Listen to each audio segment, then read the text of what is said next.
In a quiet village surrounded by cedar forests lived a young woman named Aiko. She dreamed of becoming a master calligrapher. Every brushstroke she made was graceful. Every character was carefully practiced. The village often admired her talent, but no one had ever seen her finish a single scroll. Whenever someone asked why, she smiled. "Not yet. My writing isn't worthy. I'll know when I'm ready." So every morning before sunrise, Aiko walked to the bamboo grove with fresh ink, a new sheet of paper, and another promise to herself. Tomorrow, I'll finally begin. Days became months. Months became years. Her room slowly filled with unfinished scrolls. Some lacked only a single character. Others needed only one final brushstroke. Still, none of them were complete. One spring, word spread across the valley. The emperor was searching for a new imperial calligrapher. Artists from every province would travel to Kyoto. The chosen one would have their work preserved for generations. The entire village begged Aiko to go. "You were born for this." She looked at her scrolls, then quietly shook her head. "Not this year. I still have more to learn." A young apprentice named Hana, barely 16 years old, also entered the competition. She was clumsy. Her lines trembled. She often ruined expensive paper, but every mistake became another finished scroll. The seasons passed. Summer rain fell. Leaves turned crimson. Snow covered the temple roofs. Then spring returned once more. News arrived from Kyoto. Hana had become the emperor's newest calligrapher. Aiko smiled politely, but that night she could not sleep.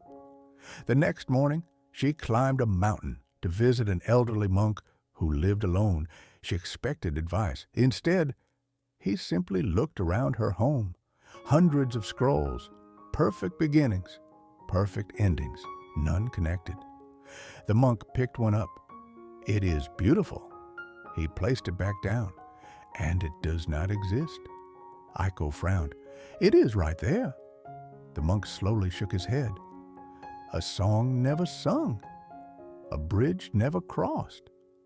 A scroll never finished. They belong to the same place.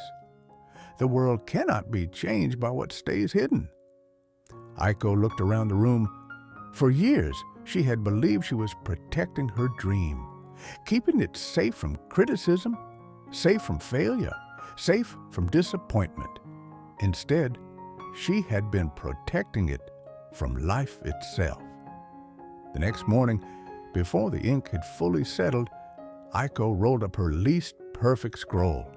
The paper was uneven. One corner had been stained by rain. Several characters leaned slightly to one side.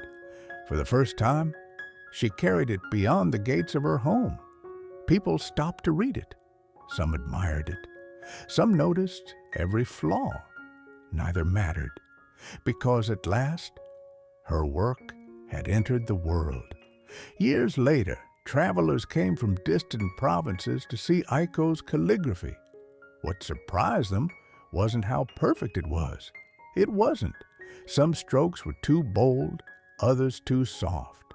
Every scroll carried tiny imperfections. When her students asked why she'd never corrected them, she simply smiled. "If I had waited until every line was perfect, you would have nothing to read." Many people believe the greatest enemy of a dream is failure. But in truth, dreams rarely die because they were imperfect.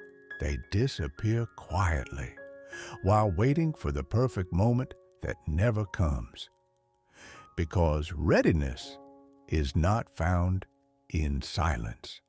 It is discovered in the first imperfect step.